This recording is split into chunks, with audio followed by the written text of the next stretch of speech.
TNPSC group 4 எக்ஸாமினேஷனுக்காக நம்ம தமிழ்நாடு மாவட்டங்கள்ங்கிற வரிசையிலிருந்து நாமக்கல் மாவட்டத்தை பற்றி இன்றைக்கி பார்க்க போகிறோம்.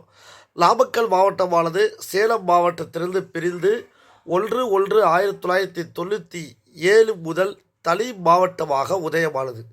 கேட்கலாம் டிஎன்பிசி கொஸ்டினில் சேலம் மாவட்டத்திலிருந்து நாமக்கல் மாவட்டம் எப்போது உதயமானது அப்படின்னு. அப்போ நீங்கள் எழுதுறது 1/1/1997. நாமக்கல் மாவட்டம் 3368.21 சதுர கிலோமீட்டர் பரப்பளவை கொண்டுள்ளது. இதில் வனப்பகுதி 512.5 கிலோமீட்டர் பரப்பளவை கொண்டுள்ளது. இது மொத்த பரப்பளவில் 15.4% ஆகும்.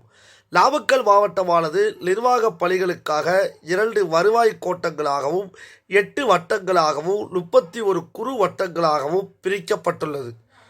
ஊரக நிர்வாகத்திற்காக இம்மாவட்டம் 5 நகராட்சிகளாகவும் 15 ஊராட்சி ஒன்றியங்களாகவும் 19 நகர பஞ்சாயத்துக்களாகவும் 322 கிராம பஞ்சாயத்துக்களாகவும் பிரிக்கப்பட்டுள்ளது.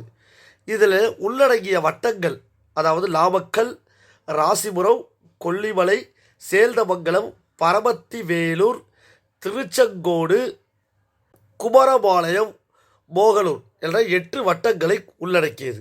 நாமக்கல் மாவட்டத்தில் வடக்கு பகுதிகள் மலை பிரதேசமாகவும் தெற்கு பகுதிகள் சமவெளிகளாகவும் காணப்படுகின்றன. கொஸ்டினில் கேட்பான், நாமக்கல் மாவட்டத்தில் வடக்கு பகுதி எதன் அடிப்படையில் காணப்படுகிறது? இதனோட எல்லைகள் பார்த்தீங்கன்னா, நாமக்கல் மாவட்டத்தில் வடக்கு திசையில் சேலம் மாவட்டமும் கிழக்கு திசையில் திருச்சி மாவட்டமும் தெற்கில் கரூர் மாவட்டமும் மேற்கில் ஈரோடு மாவட்டமும் உள்ளன. இந்த மாவட்டத்தில் தனிச்சிறப்புகள்: நாட்டில் பெரும்பாலான பகுதிகளுக்கு அனுப்பப்படும் முட்டைகள் நாமக்கல் முட்டை பகுதியில் உற்பத்தி செய்யப்படுவதால் நாமக்கல் கோழிகளின் நகரம் என்றும் முட்டைகளின் நகரம் என்றும் அழைக்கப்படுகிறது. நாமக்கல் நகரில் அமைந்துள்ள மலைக்கோட்டையானது இந்நகரத்தில் சிறப்பு அம்சமாகும். இக்கோட்டையானது சமாதானமான பகுதிகளில் 1.5 ஏக்கர் பரப்பளவில் அமைந்துள்ளது. நாட்டில் பெரும்பாலான பகுதிகளுக்கு அனுப்பப்படும் முட்டைகள் நாமக்கல் பகுதியில் உற்பத்தி செய்யப்படுவதால் இதை எல்லாம் சொல்லுவாங்க, நாமக்கலை கோழிகள் நகரம் என்றும் முட்டை நகரம் என்றும் அழைப்பார்கள். நாமக்கல் மாவட்டத்தில் தோட்டம் எனப்படுவது கொல்லிமலை. கொல்லிமலையில் 371.3 சதுர கிலோமீட்டர் பரப்பளவில் கடல் மட்டத்திலிருந்து 1300 மீட்டர் உயரத்தில் அமைந்துள்ளது. கொல்லிமலையில் ஆகாய கங்கை என்னும் பிரபலமான அருவி ஒன்று அமைந்துள்ளது. லாரிகளுக்கு கூடு கட்டும் தொழிலின் காரணமாக நாமக்கல் இந்திய வரைபடத்தில் முக்கியமான இடத்தை பிடித்துள்ளது. இத்தொழிலில் நாமக்கலில் தனிச்சிறப்பு. மேலும் லாரிகள், இழுவை இணைப்பு வண்டிகள் மற்றும் சமையல் எரிவாயு கொண்டு செல்லும் டேங்கர் லாரிகள் போன்ற பல வகை லாரிகள் நாமக்கல் மாவட்டத்தில் உள்ளன. இதன் காரணமாக நாமக்கல் போக்குவரத்து நகரம் என்று அழைக்கப்படுகிறது. முட்டைகளின் நகரம் என்றும் அழைக்கலாம், போக்குவரத்து நகரம் என்றும் கூட இதெல்லாம் செய்யலாம் அழைக்கப்படுகிறது. புகழ்பெற்ற நாமக்கல் கவிஞர் ராமலிங்கம் பிள்ளை நாமக்கல் நகரத்தில் பிறந்தவராவார்.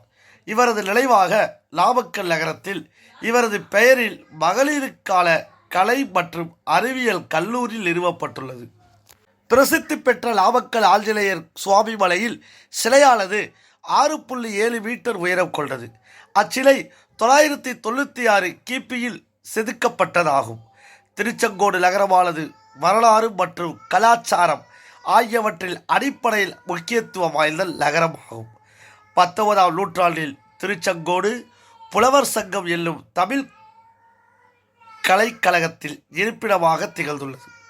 திருச்செங்கோடு நகரத்தில் அமைந்துள்ள அர்த்தநாரீஸ்வரர் ஆலயம் ஒரு புனித தலமாகும். நாமக்கல் மாவட்டத்தில் மற்றொரு முக்கிய வட்டமாக ராசிபுரம் வட்டம் திகழ்கிறது. ராசிபுரம் நகரத்தில் பிரதான தொழிலாக ஆடை நெய்தல் உள்ளது. இவ்வட்டத்தில் மற்றொரு முக்கியமான தொழிலாக ஜவ்வரிசி தயாரிப்பு உள்ளது. இதுவரை நாமக்கல் மாவட்டத்தோட சிறப்பு அம்சங்களையும் அதனோட வட்டங்கள், எல்லைகளை பற்றி பார்த்தோம். தமிழ்நாடு மாவட்டங்கள் அடிப்படையில் அடுத்து நம்ம பார்க்க போகிறது, அடுத்த வீடியோவில் நம்ம பார்க்க போகிறது மாவட்டத்தை பற்றி தெரிஞ்சுக்கணுங்களா மறந்துடாமல் நம்ம சேனலை சப்ஸ்கிரைப் பண்ணி லைக் பண்ணிடுங்க.